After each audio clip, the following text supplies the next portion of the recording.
Hello, everybody. Welcome to the Doomer Optimism podcast.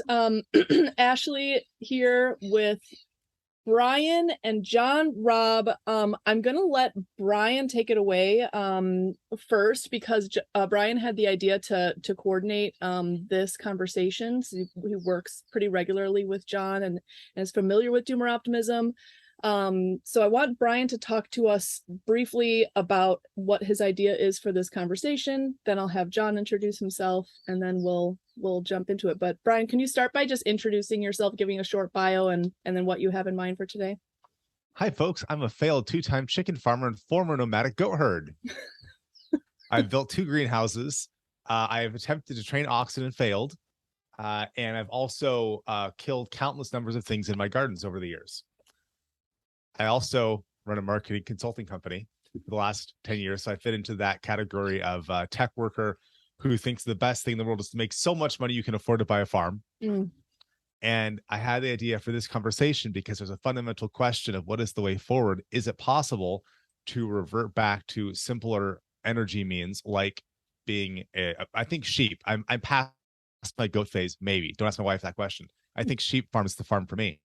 We also have bees, of course, like everyone else does. Or can we revert back?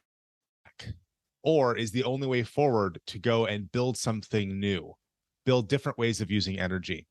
And John and Ashley agree on substantial amount of what the reality path works for everybody and creates the kind of world we all want to live in, where the average person has access to peace and security, good food, loving family relations, like all the good stuff we want.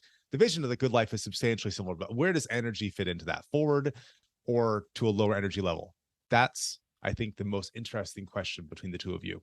Okay, great. And then I'll have John introduce himself, but I just want to briefly say, like, this is definitely a topic in the Doomer Optimism sphere in general. Like, how do we move forward with energy? A lot of us, excuse me, are agnostic about nuclear, but just like practically, how do we move forward? So that would be that. I'm very excited for this because a lot of us are just kind of fumbling around in the dark with that question. So John, I'll have you go briefly introduce yourself, and then we can jump into it. Yeah, I write the Global Guerrillas Report, and it's the intersection of technology, warfare, and politics. And I've been writing about the disruption of globalization for probably 20 years now, and new methods of making decisions as a society, and how that impacts warfare, and how that impacts how we go forward. And I cover a lot of the topics that are, the areas that are driving deglobalization and disruption and kind of the difficulties we're going to face in the future. Nice. Okay, so I think it might just be useful to define this term just before we even get started. Can you tell everybody your idea about the network swarm? What is the network swarm? What does it do? Yeah, and let's just start with that as sort of a basis for the conversation too, because I think it's a really useful concept. Yeah, I started working on the concept back 2003 with the Iraq War. And, I was special ops, tier 1 counterterrorism guy with SEAL Team 6 and Delta and that kind of thing. And also tech entrepreneur. And I did a lot of the early work on social networking back in 2001. So when I took a look at the Iraq War, I saw that it wasn't operating along standard lines. It wasn't this like big pyramid of an insurgency with 70 different groups, and it was giving the counterinsurgents fits, on how to deal with it. They go up 1 or 2 levels in the organization, and that little organization that they were targeting fizzled away, and there were 69 others, and that one they just took out was replaced. So, what I saw was that there was methods of communication between these various participants in the insurgency that weren't understood, and how they were able to coordinate their action in a way that could give military superpower fits. And then I tracked that, and that seemed to be pretty popular with all the NSA, DoD, JCS crowd. Even guerrillas like my stuff, which is kind of scary and cool at the same time. But I tracked it into protest movements, and that the same kind of dynamic worked in the Arab Spring across North Africa, and the Middle East, and then into U.S. politics, first with Occupy Wall Street and Tea Party, and then into the U.S. general election with the election of Trump, which was really an open source insurgency where there were a lot of participants, and they had certain dynamic that explained a lot of what was going on in that election. And the opposition to Trump was operating along similar lines, and it has since grown very, very large. And I'm calling that the swarm, which kind of reflects some of the dynamics by which it operates, and kind of the feeling you get when you interact with it. We saw it most recently, and this is kind of like the thing that was really surprising to me is that I knew that these networked organizations were getting bigger and bigger and bigger. I didn't expect it to reach a global level like it did recently with the invasion of Ukraine. And kind of a way to kind of everyone to see it in action is that when Russia invaded Ukraine, there was a government response, and there was, obvious outrage, and we were going to supply some weapons to Ukraine to defend themselves, and put in very targeted sanctions to kind of force Russia to change. But what happened was that there was a network response where this swarm developed across all of the West, around the world, that essentially disconnected Russia overnight in a few short weeks, where all these companies started pulling out. All these measures, in various levels of different governments were being taken to target Russian citizens and Russian oligarchs and the like, disconnecting them. So basically making an embargo on Russia, escalating the war. And then they reframed the war from, a war against, a regional war that, where a superpower had overstepped, and they were going to try to force them back into the fold, into this war against evil, a war against anti-democracy. I mean, it was this very clear moral framework, good versus evil. And the swarm wouldn't let anyone else reframe it, or wouldn't let anyone to work on any kind of off-ramp, which is important given that Russia is a nuclear power. And so that's the swarm. that's kind of an overview of kind of the development of my thinking on this. And I've been writing along about it all the way up to the point where we're at right now. We're on the kind of edge of nuclear war, which is apparent to me back in March when I started writing about it. Now everyone's talking about it. So there's kind of an inevitable dynamic at work. Brian, do you want to jump in? One of the fun things about being in John's sphere is you hear what the future looks like 6 months to 6 years in advance. And it's very confusing because people think you're crazy. And then I was explaining to my brother John's take on nuclear war and the decision-making of the swarm. And my brother's in politics, works for the government. And he was thinking that I'm crazy as I'm talking about how nuclear war is likely. And I explained John's basic concept that the swarm does not have a sense of mortality. Before now, and my brother's thinking about every near nuclear conflict in the past. My brother's thinking, and to summarize, the adults in the room are not going to let this get that bad because they never have. And John's point is there are no adults in the room. And I gave the example of at one point the swarm was doing something. I don't even recall what this was now, John. You said where Biden said something even more extreme, because the only way to even pretend you're in charge of the swarm is to get in front of it.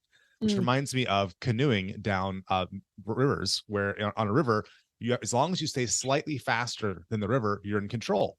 But if you start being at the speed of the water will have its way with you. And there's rocks over there, and there's an alligator over there, and you're doomed.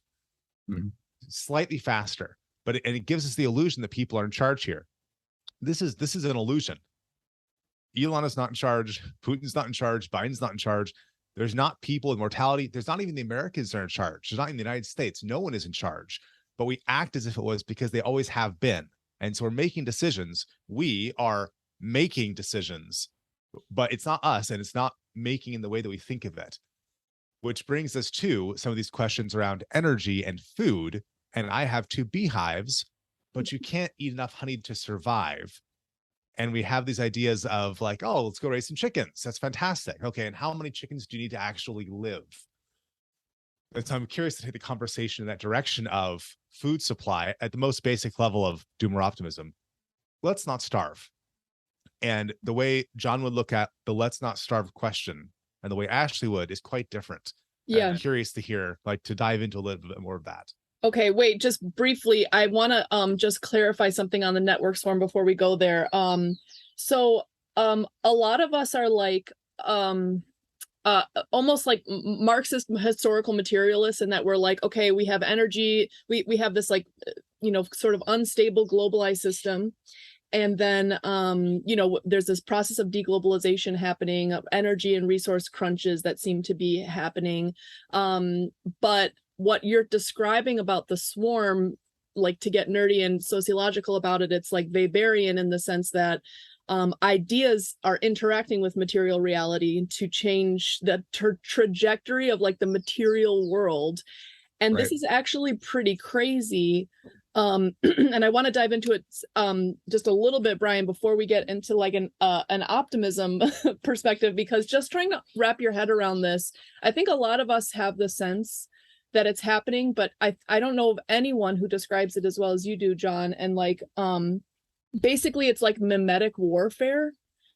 And sometimes it is to the detriment of people's material interests, Right. going along with the swarm. So I don't know if maybe it makes sense to think a little bit about what's going on, and maybe this will get us in that direction, Brian. Like, think a little bit about what's going on in Europe with heat this upcoming winter, as a way of like describing how the swarm might even be doing things that are against their own interest. I think Europe is doing quite a few things that are against their own interest because of this mimetic swarm, but I'd like to hear your take on that. Who is they? You said against their own interest. Who is they? I would say like just the European people. I mean, like just, which people though? Because some people are really happy about what's going on. Right. So yeah, let's clarify that. Well, I think that it's because they haven't been through deprivation and they don't sense what is going on in this new abstract space, this online space, where they spend so much time, connects to their real world experience. And, it's being driven in large part because we've been reprogrammed. Our minds are being rewired through our interaction with the network. We don't think rationally in the classical sense, that we read something, we think about it, we fit it in with our experiences, we talk to other people, we discuss in long form, and then come up with some kind of conclusion or opinion that yields some decision. We pattern match now. We can't handle the information flow. It's just too much. And what we do as a coping mechanism, and it's reflected in the way our brains process this information, is we pick things out of context that fit patterns that we are co-curating with millions of other people. And these patterns, unfortunately, tend to be very aggressive patterns. They're more like anti-this. Because it's harder to actually agree on doing things together. If you ask people what justice means, they'll have a million different answers. Each person will have their own, but ask them what they're against. It's very much easier to get millions of people to agree. And these patterns describe what you're fighting. And it also makes it harder for you to change the minds of people who are connected to these patterns. They've already, they've been trained to like, tweets and posts that find bits of information and fit it into the pattern. Their minds have been socially kind of reinforced to think like the pattern. And once that pattern is formed, you can't disagree with it. I mean, any disagreement that may upset the pattern becomes like, I'm not going to give up this whole thing, my whole coping mechanism for interacting with this information flow just because of this one piece of information. So, I'll either throw it out or I ignore it or it doesn't exist. And you see that a lot in terms of the ramifications of what this policy could do in terms of nuclear war. I mean, nuclear war won't happen. We're just beyond that. Putin would never make that decision. No one would make that decision. If they did, they would be, Putin would be and the world, and that's not possible. We respond too aggressively. It's a reflection of how we've been changed, and that's very McLuhan-esque. McLuhan would say that we've been rewired. He was just early in his analysis, and that it's reflected in how we make decisions. Mm-hmm. I think long term, the optimistic piece of this is that we're coming up with a new decision-making system for the society as a whole. And this is out of Ronfeld's stuff, the Timmon framework, which is the tribes, institutions, markets, and networks. He didn't really have any example of network decision-making systems at a global level or even at a national level, but now we're seeing the emergence of one. And just like the earlier ones, like markets and bureaucracies and things like that, it's going to take decades, hundreds of years to hash out how we turn those into useful decision-making systems.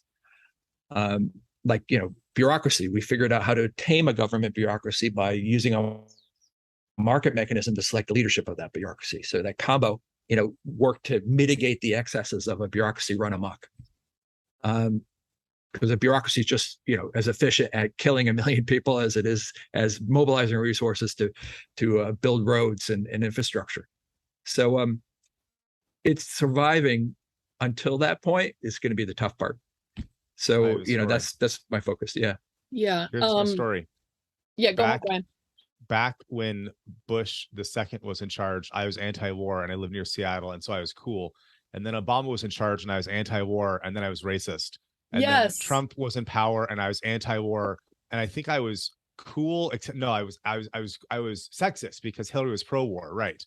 And now Biden's in power and I'm still anti-war. And now I don't even know I've lost track. Well, I just think of this concept of the Trump derangement syndrome, where even if Trump there's like X derangement syndrome all over the place. Like even if somebody says something you agree with, you can't agree with it because the X person said it. And I understand John's making such a good point. Like I almost think we're like going back to things like this. Maybe this sounds silly, but like if you see that somebody has a Ukraine flag next to their Twitter handle and you're a Putin is evil person, you're going to trust that source no matter what they're saying. It's just like an in-group signal, almost to the point of like we're going to like almost character-based language where we understand a little tiny emoji as a symbol, as like an in-group belonging symbol, and then it determines how you about the information that's coming from that person.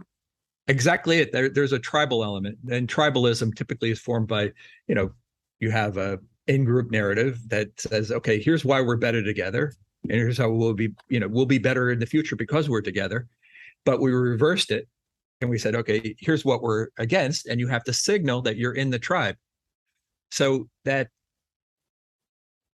comes down to a very, very root level in terms of how the problems with what that we're facing now is that it used to be that, you assume that the other person, if they presented information that had just a minimal amount of kind of support for it, that it was correct, right?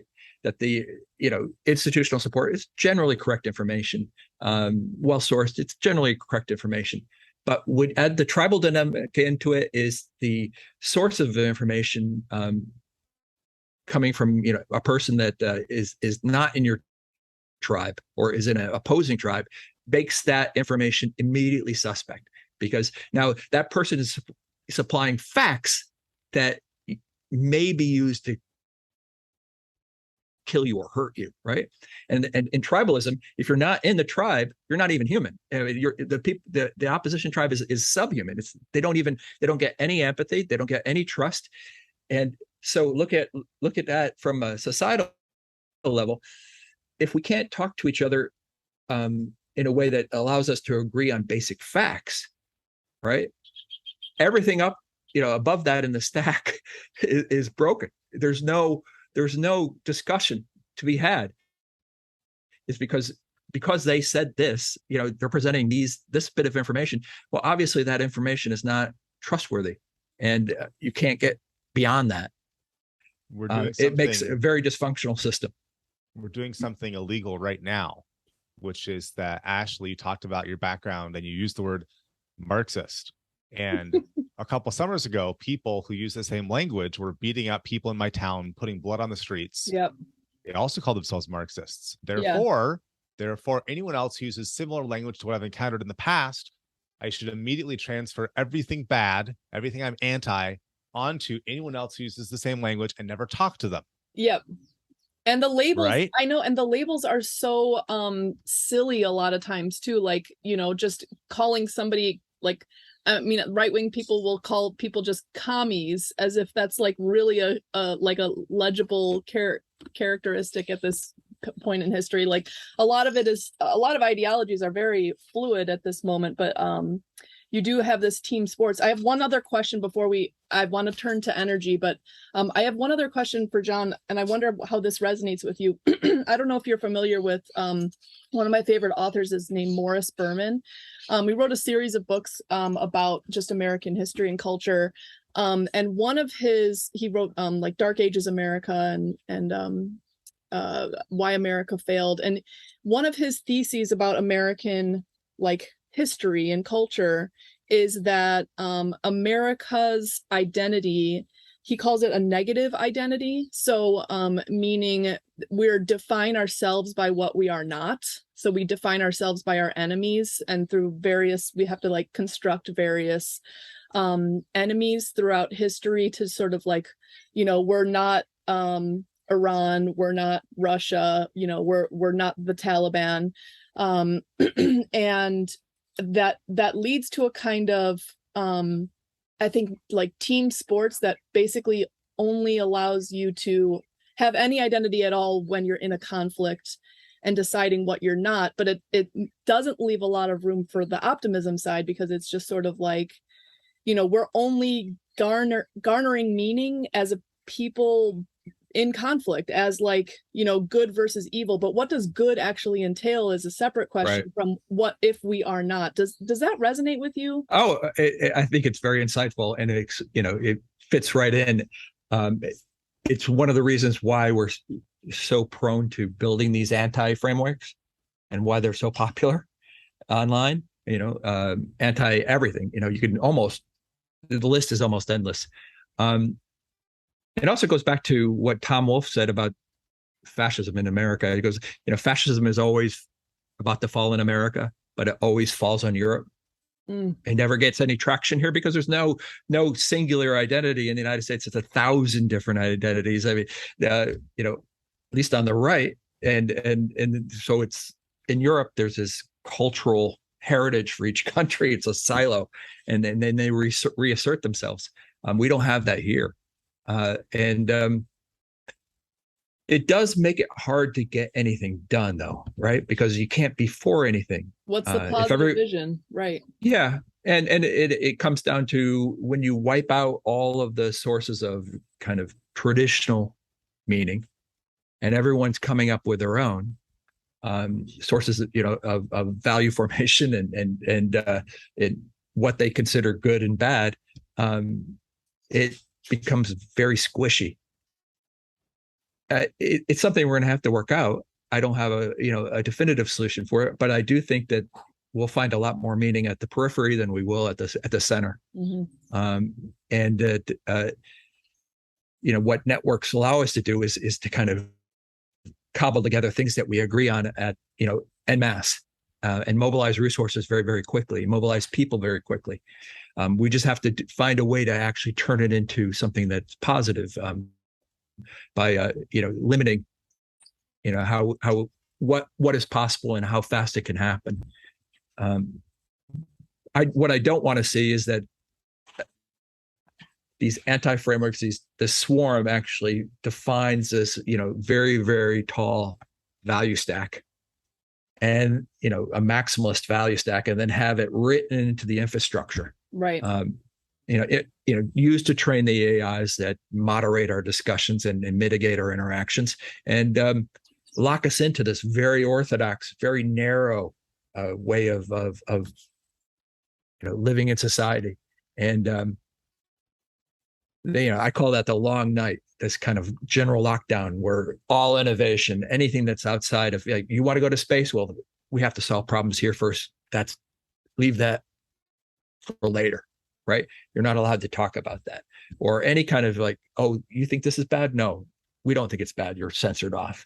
It's like stale, stagnant, against human nature. It's kind of the same kind of argument we used against the Russians a long time ago, is that you can't solve everything in a bureaucracy.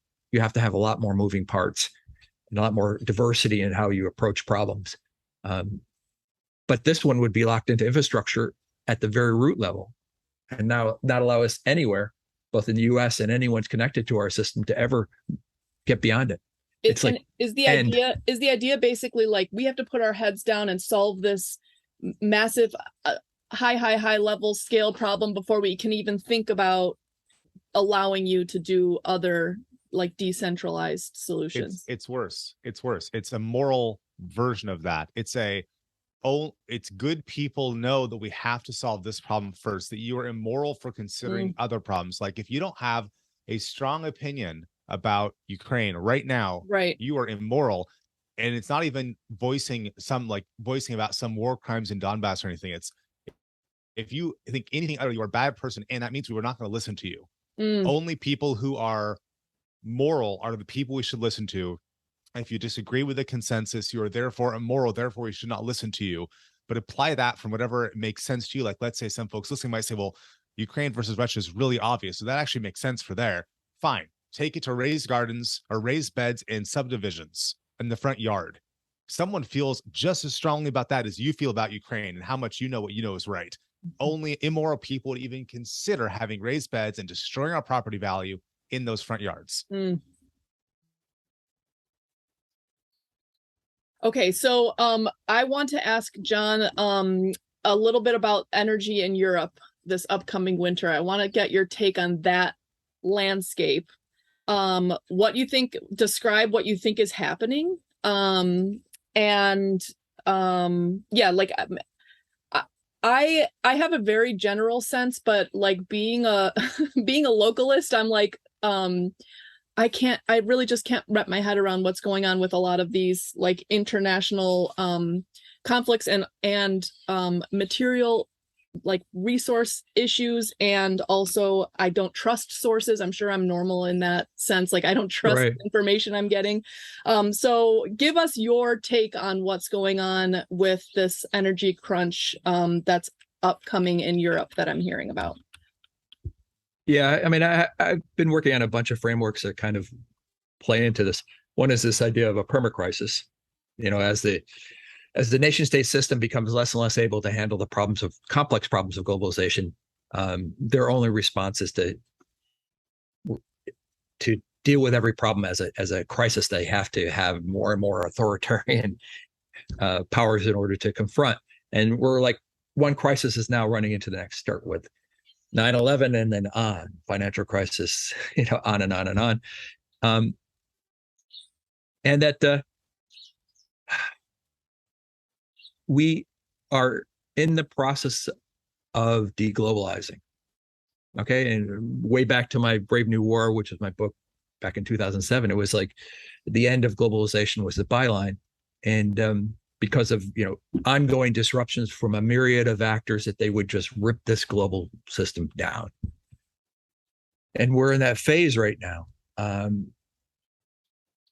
Just being driven by this, the U.S. response to the Russian invasion was this war on anti-democracy, as framed by Biden. And now, that war is expanding from a war with Russia to now a war with China, to a war with Saudi Arabia, and on and on and on. Any country that doesn't really toe the line on our policy now is now considered an enemy. We even have domestic enemies. The MAGA group is now, domestic insurgency, according to the government. And the result is that the global system that we knew that allows us to borrow supports our debt load because it generates huge amounts of capital, and that's almost free to borrow, at 1% or less rates, and less than inflation actually, and also drives our growth as a whole, is now breaking down.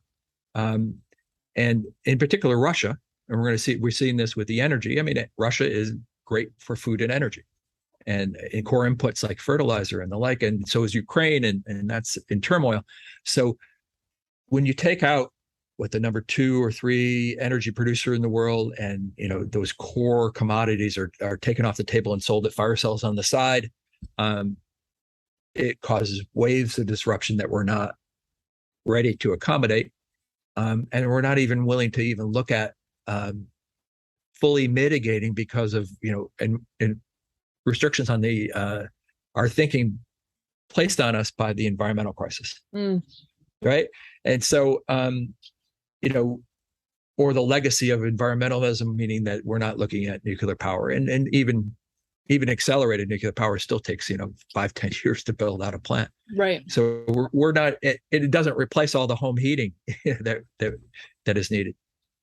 So people are trying to do this on the kind of mitigate the impact of this energy crisis on their own, for their own needs. Like you can see that everyone trying to buy pellet stoves in Europe, or ceramic stoves to kind of burn the wood that they need to keep warm this winter.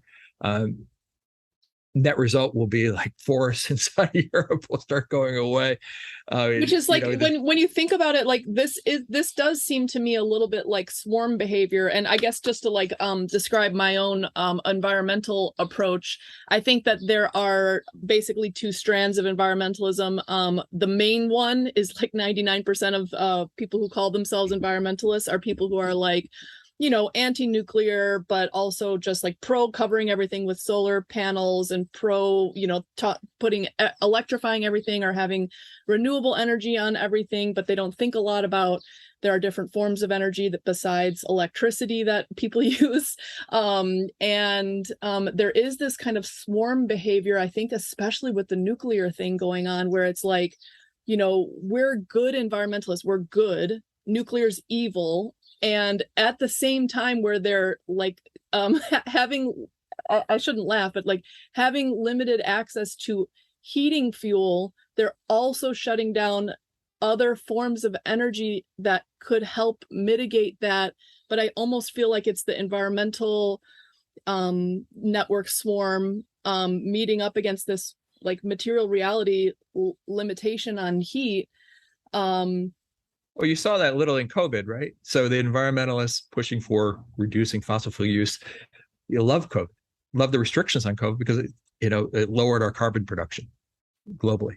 And so they're like, oh, wait a second, let's not waste any crisis.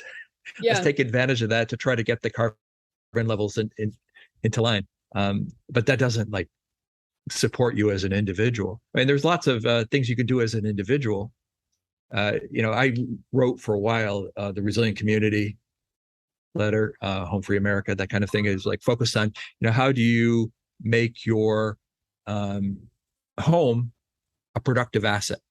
How do you use it to protect you and as things become disrupted?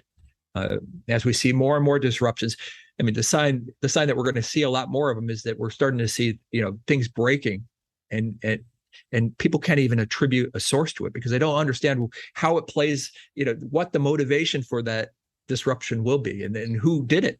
Yes. So, and it's like this many versus many conflict, you'll just see these things pop up and people are like opportunistically breaking things and down.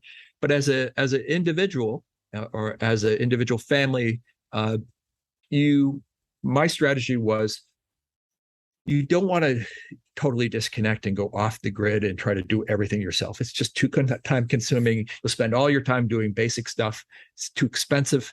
What you do want to do is make your home productive enough, or take measures in your life to be productive enough that when you face disconnection, you can flexibly turn from one thing to another and replace it, right? For the duration of the disruption.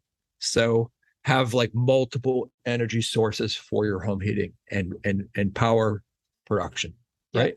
That, add a pellet stove like I have burning behind me, that complements the gas, and which complements, I have a gas-fired generator, whole house, that protects me against power outages, which happen to be more frequent now. And I think they're twice as frequent in the US now as they were 5 years ago, while US power production is flat, right? Because of environmental restrictions as we're taking nukes offline. Yeah. And so as you fill up the system, it becomes more prone to, or fill it, as you put demand stress on the system, it becomes more prone to blackouts.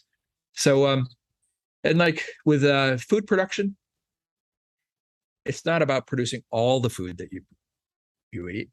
It's gaining the knowledge necessary to actually produce some food. That means like going through the training, doing the work to actually demonstrate to yourself and your family that you can produce some, and that you do some modifications to your land in terms of adding a garden that can add extras to your diet, right? It's a supplement. Give you green when there's not fresh produce available, maybe some staples that could squeeze out if there is a hardcore shortage.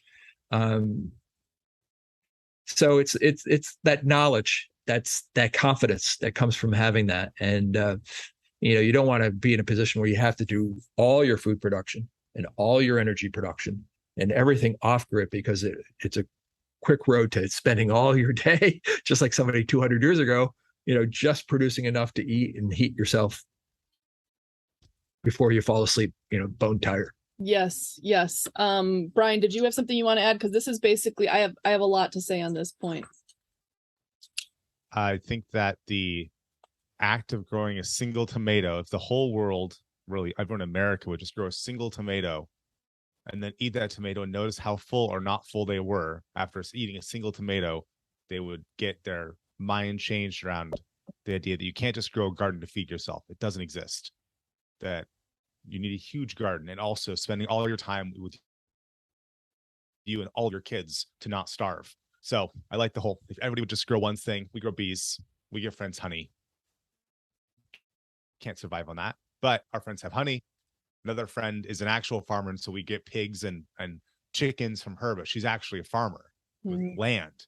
So we have a combination of the friends who, I made some apple butter, and the friend who's like, how many hogs do you want to buy this year? Yes. So I love this. And I love this, the idea of the Dunbar number, I think, so a lot of the people in Doomer Optimism, I said there was one type of environmentalist, and it's this like, top down, we're going to do solar panels on everything and we're just going to run the system as usual. But we're just going to, I guess, turn it all into electrified and cover the whole earth with all these renewables.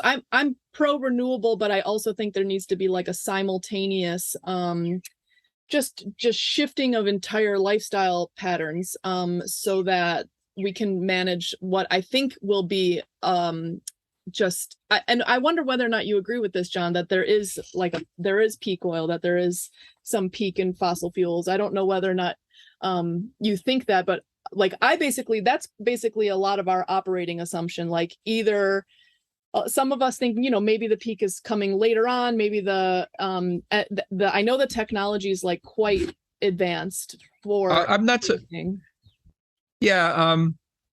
not so worried about the idea that we won't have enough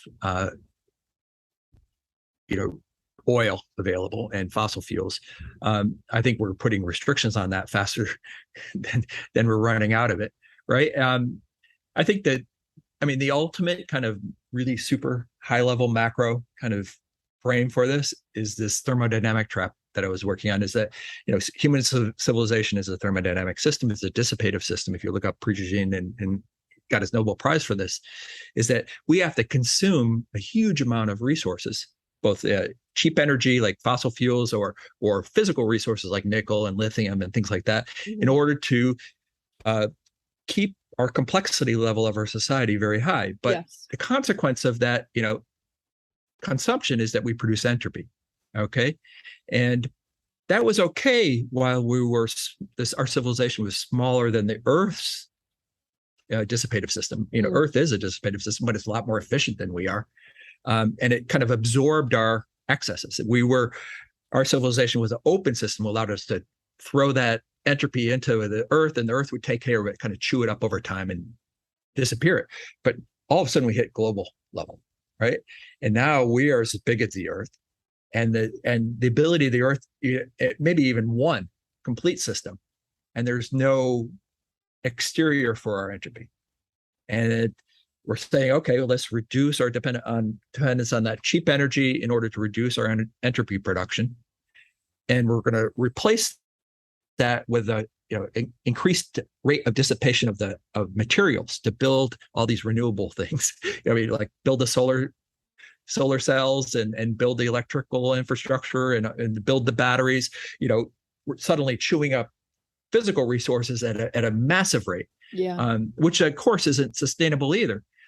And it looked at it thermodynamically is that we are in a trap, and there's no way to reduce our energy input enough to come up with a sustainable level of entropy reduction. The Earth is still going to constantly fight against us. And if we reduce our energy and resource levels coming into us too much, our whole system will fall apart because there's an arrow of time in dissipative systems. You got to keep on going forward. So the solution is to become an open system again, is to go to up and out to space. And it sounds crazy, but it's really quite, how fast we built out the internet, what Musk has already done in terms of launch costs, building a global internet infrastructure in a handful of years, going out to space-based solar and space-based energy acquisition as a whole. You could put 30 surface areas of the Earth within the geosynchronous orbit of the Earth. I mean, in terms of solar energy production, you could put all our computing infrastructure up there. You could put all our manufacturing up there. You could have all the resources you need. Some of these asteroids that we just hit the other day, they're not out of reach. The asteroid defense system that they just tested, they hit an asteroid like 14 million miles away. It's like, okay, we can get there. Yeah. Right. And some of these asteroids are worth $24 quadrillion in resources. Right. More resources than we have available at ease inside the Earth without having to destroy the Earth to get them, having to blanket the Earth with renewable systems, and deplete the Earth of everything it has. We could do it all there. Imagine taking all the cloud infrastructure and putting it right next to the solar production. Yeah. Like that's 20% of the world's energy, power use is now up there. So you export the entropy, export the stuff and expand and continue to move forward. So we could focus on living better down here without falling into this trap. I think this is like a fundamental thing also on a psychological level, is if we don't have an upward vector or a forward vector, we start to turn in on ourselves. We start to navel gaze and start to go into divisions and try to force everybody into compliance. Everyone has to think the same way, and anyone who doesn't is intrinsically evil. So I think that's the pathway to death and destruction, and let alone the thermodynamic pressures that are going to eventually squeeze that to death. Yeah. Okay. So I'm agnostic about this vision. I'm open to it. I also think you make a really good point about having to have something that you're moving toward, like this moonshot idea where you're like, our society is working towards something. But I also think that there is, just having gone through this, and this is, I think, non-trivial, there is a forward-moving psychological experience from decomplexifying your life. And so, but by that I mean, learning how to grow food in a simple sense, but like simplifying in general. I wonder whether or not you think there could be a simultaneous process, and like decomplexifying my life in some ways, and a lot of us are doing this, has helped me like almost get more in touch with my humanity, if that makes sense. I'm around my kids more. I'm in touch with nature more. I'm interacting with nature, but by nature, I mean like my chickens and my fruit trees and this kind of system. And then I'm also simultaneously, for example, I live in Uruguay. We have a 100% renewable grid. electricity grid. So then simultaneously, I'm able to enjoy the fruits of like, technological society by having reliable access to electricity, the internet. The whole of Uruguay is, they're putting in fiber optic in the whole infrastructure in the whole country. Right. So I like this barbell strategy, like, thinking, can we simultaneously, and it isn't necessarily just lower energy use, it's like decomplexify to the sense that we're not, I think a lot of us on an individual level are like almost turning into automatons or like going into the metaverse in a way that really takes away our humanity. I don't know if you share that. Oh yeah, no, I agree. I mean, at an infrastructure level, if you have electricity coming from external sources that is too cheap to meter, and they could just beam down, and you have unlimited resources, and all of the pollution and entropy associated with that is all gone. It's outside in this huge system that's vast and much larger than where we're at. It allows you to focus on the stuff here to make it more habitable and better, and focusing on creating, finding more meaning at an individual level, and that complexifying, the simplification of life to focus on what matters, like family and time in nature, or time in nature and everything. Correct. And the problem is, if the society is going exactly the opposite. We're going towards this AR, VR world and diving into this. Once that hits, I mean, next year is going to be the first year of the augmented reality, where you add a digital overlay to everything. And it's like 2007 in smartphones, right? 2007 to 2022, went from 0 to 6 billion people. So imagine this right now, 2023 to 15 years from now, 2038, it's going to be 6 billion people using AR to mitigate their perception of reality, where everything is overlaid, everything is modified by digital technology. In some ways, it could improve, like correct your hearing, correct your vision, but it's like a complete departure and drill down on this thing that's going to be controlled by corporations and controlled by governments and controlled by the swarm, saying you should only see reality this way. Oh, and it's going so exactly the opposite way. Is that scary to you? Oh yeah, no, that's why I think, this is what McLuhan would say. We have, in order to stay alive and not kill each other, we have to, build an technology artifact that encompasses all of the the socioeconomic system. But the assumptions that go into that, building that, whether it's like allows you a lot of individual autonomy to figure out how you're going to use it, right? Versus like a maximal stack that's kind of enforcing things on you, is being fought right now. So much more likely the latter is so much more likely.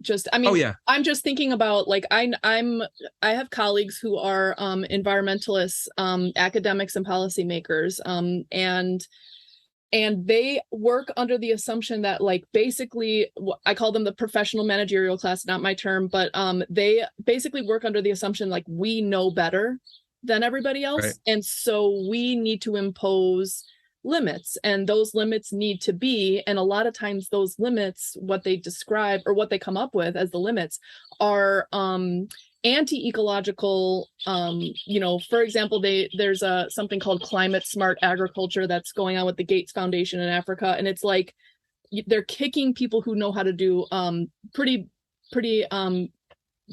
well-proven agroecological systems in Africa, smallholders who couldn't produce enough, in the name of climate smart agriculture, which is just like drones and industrial ag, basically. And the yields are not increasing, but it's climate smart, so therefore it must be better. And now we have all these people in cities and like machines running the farms. And I just think, like, yeah, I mean, I think they basically think they know better. And if we're going to go in that direction, like, that's pretty scary. I wonder if there's like a way to secede from that. Can I be optimistic here? Yeah, please. Is that allowed on this podcast? Yes, of course. more than ever, we have the ability to shut out the outside world and participate in small groups with a couple dozen people whose opinions we respect. Yeah. When I was a kid, there was three news channels.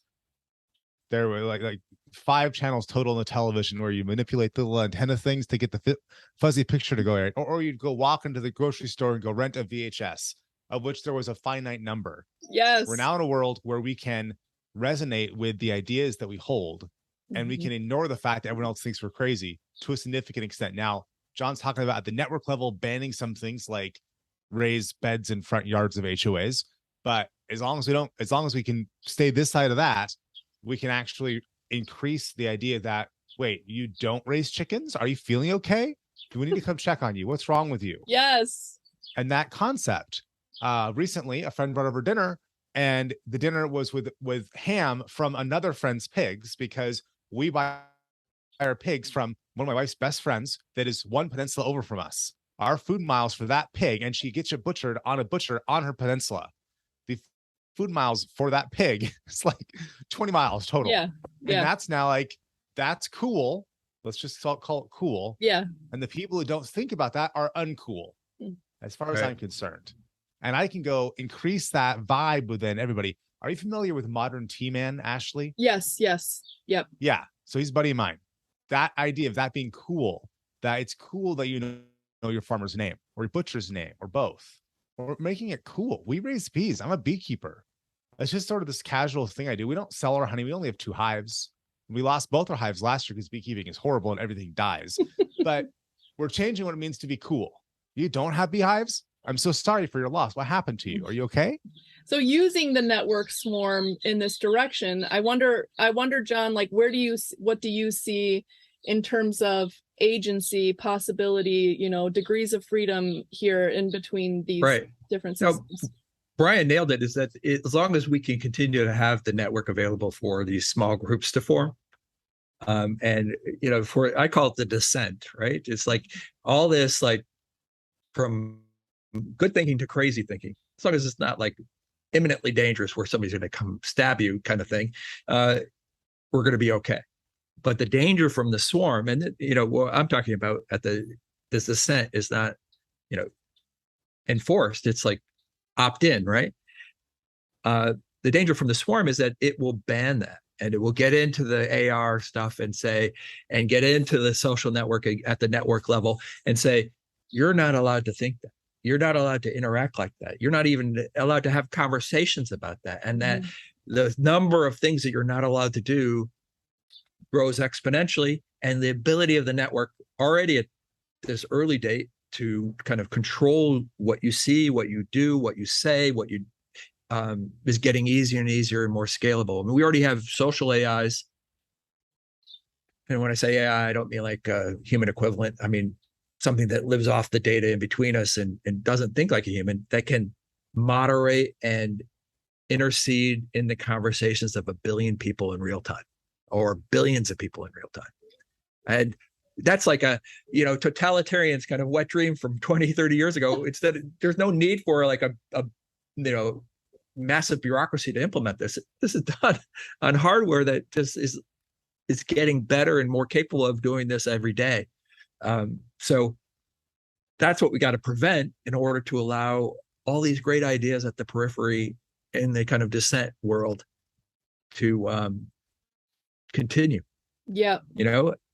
And how much control do you think, do you think that there is the possibility of a global digital currency? And do you think there will be, like, you're pretty good at predicting these kinds of things, like some kind of social credit score system? How much do we have to just prevent those kinds of things from happening wholesale, or is there a possibility of seceding or dissenting or being on the margins of the periphery? And let me just say, for background, like, I live in Uruguay for a reason. I'm kind of like I learned about world systems theory, which is Emmanuel Wallerstein, and talking about there's like the core and the periphery nations, and the periphery, they just aren't going to be in the center of like the global hegemonic powers are just not going to care that much about the periphery unless they have like that's resources they want.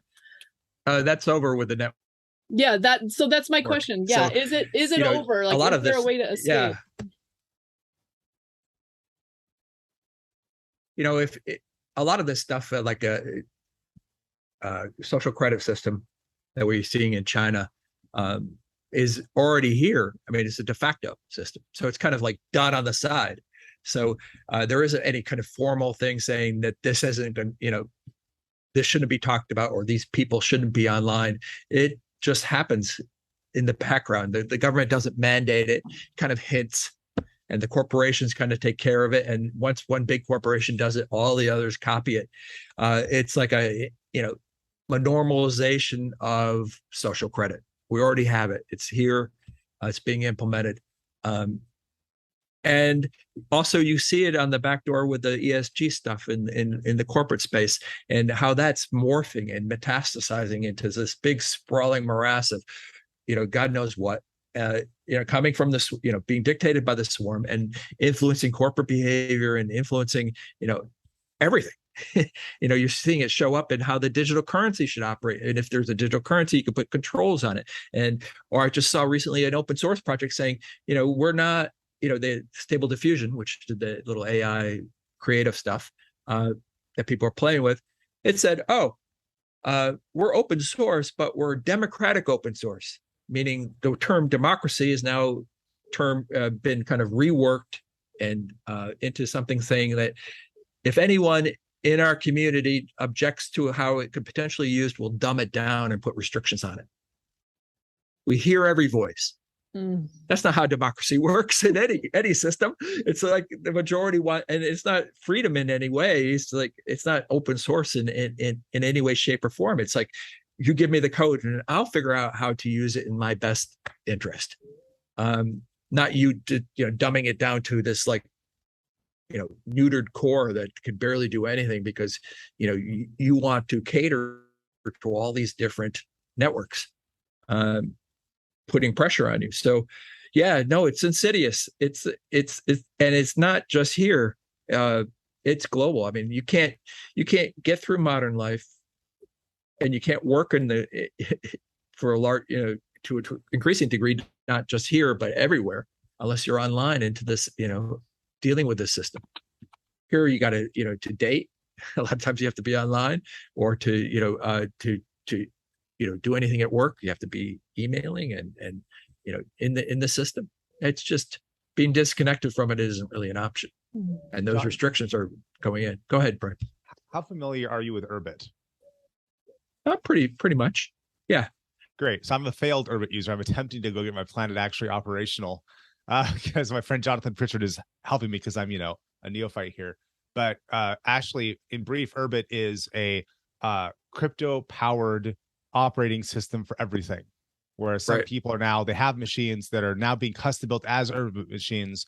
They don't run Windows. They don't run Apple. They're just Urbit. And they are building apps that can go both trade cryptocurrency, but also message each other. It's a new platform where there's something like 21 million stars or whatever it is, or some or planets. There's a finite number, so things can have value. And once you have your particular name there, it's yours forever unless you sell it or lose it or whatever. But we're entering into a world where, and maybe it's not Urbit, maybe it's something like Urbit, where there could be a feature where, we're just going to say, nice, Microsoft, Google, whatever, you're doing your thing over here. We're going to have a completely different operating system. And right now it's at the serious geek level. I'm like this much of a geek, and I'm struggling, but I'm also trying to deploy it not on the command line. I'm trying to use a desktop browser, which, because I'm. Yes. Okay. So wait, let me just briefly say something before John jumps in. So just 2 days ago, somebody made me an Urbit planet. And I just started looking at it. It's not super operational as far as I can tell, but probably if I got into it more, it could be. But I believe this is like Curtis Yarvin is somewhat involved in this project. And I've heard somebody, I just read I think it was Compact Magazine piece. Urbit had a conference recently, I believe. Yeah, the assembly. Yeah. And the person who was writing up a description of what happened at that conference described Urbit as like digital homestead. Cyberpunk. And I thought this was really interesting because I went to the National Conservatism Conference, and I heard a lot of people talking about some version of Jeffersonianism, what, like more localism, connection to place, connection to community, in these various ways. Not necessarily agrarian, but just like a more localized manufacturing. And it was super interesting to me that a lot of people are pulling on this thread. It's a real history we have and legacy we have of like a Jeffersonian approach to our country and our world.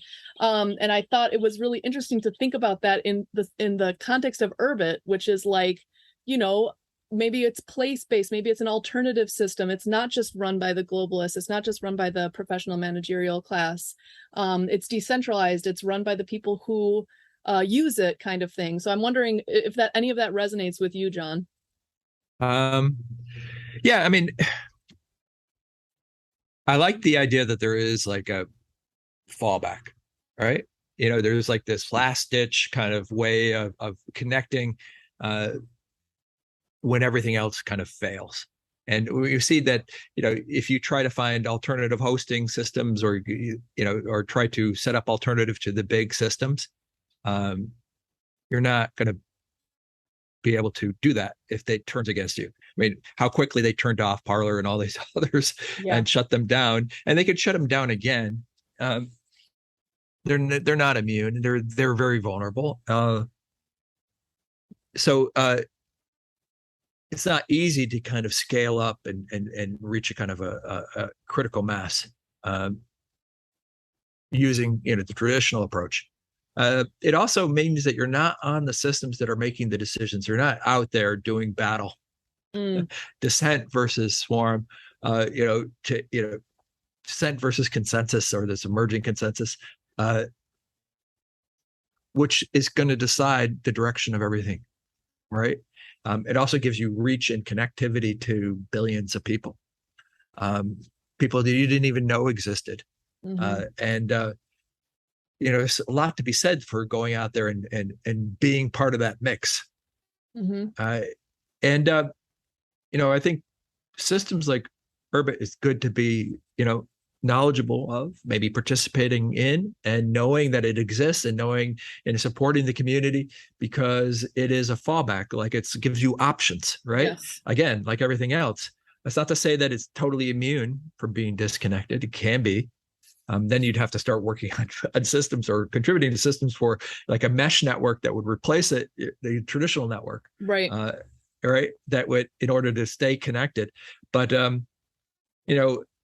and it's the kind of system that would zoom the moment a big crackdown, the moment the long night becomes inevitable. Yes. And then, that's when all of a sudden the activity in that space just goes to the moon. Yes. And it, as one of the earlier players, then you get all this traction and help from people, or connection to people as they try to scramble to find a way to get onto the system with you. Yep.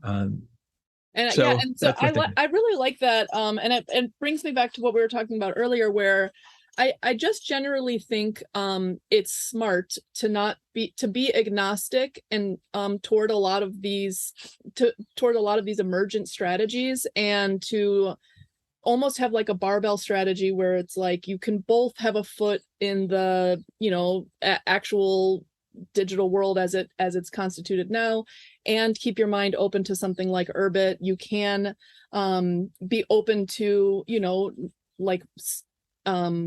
mining and manufacturing and energy production out in space, but also lowering your total energy consumption or shifting it. Like, you can do what we do for heating in the winter is we thin out our little wood lot in a sustainable manner, in a way that it's still, it's basically just, it's not extractive.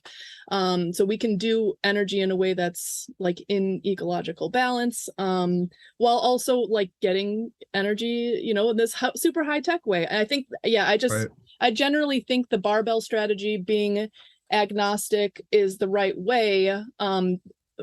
I think that there are just not a lot of people like us who don't just fall into some ideological trap and then, want to pick one thing and make it their thing and not be open-minded to the rest. And so I wonder if there's like a closing message, basically, almost like an appeal for your own security to keep an open mind and to all of the above strategies that we're discussing today. Can I go first, John?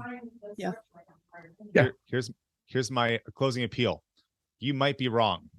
And you might be wrong about that which you hold most dear and that you're most sure of. Not just wrong about the thing you don't care about, but the thing you're most sure of. If you think back to the year 2000 and your perceptions about the world and what you knew to be true, and then you compare it to what's now true in 2022, what you know to be true now, unless you're, I don't know, John Robb, you like, wow, I was wrong about some fundamental perspectives. That's fascinating.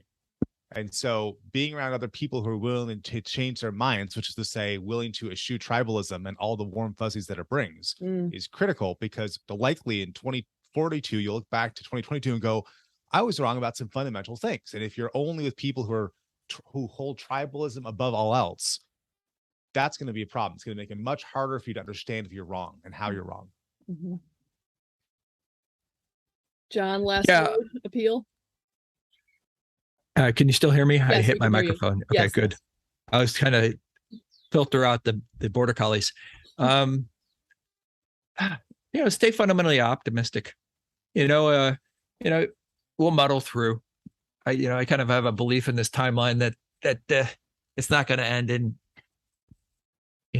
total disaster or the extinction of us, and that you just want to be cognizant of what's going on in the global level, participate in that kind of struggle and where you think it's important, and then mitigating the effects of the negative effects of what happens at the global level to you personally, and focusing on the things that matter at the personal level that gives you the peace of mind to keep going forward every day, right? To be happy, to enjoy life, and wherever whatever source that you draw from in order to make that happen.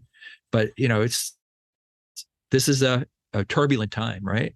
And it's best not to think the world is falling and you're about to be squashed all the time. It's no benefit in that. It's just taking measures to mitigate any negative effects. Mm-hmm.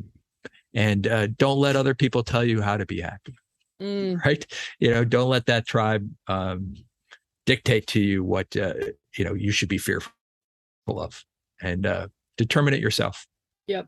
Think for yourself. Yeah, I love that. That's like that could be the doomer optimism theme. Just the last couple minutes of you speaking. That's exactly what we're all about. Try to keep an open mind, be adaptive to information as it's coming in, be clear-headed about what information is coming in, and right. not just by the party line. Be skeptical, but also make meaning in your life in the way that you can be, and be prepared for whatever you see coming. But I think a lot of people are really nihilistic and totally overcome by doom. You can't get stuck there. I understand it, but you've got to move past it. And that's what this podcast is all about, finding ways to move past that. So John, this is so great. Thank you so much. You're such an amazing expert. Thank you, Brian, for setting this up. This was so lovely. I'm so grateful you came on. Thanks, Ash. All right. Have a good one, everybody. Thanks, Brian. Bye-bye. Bye.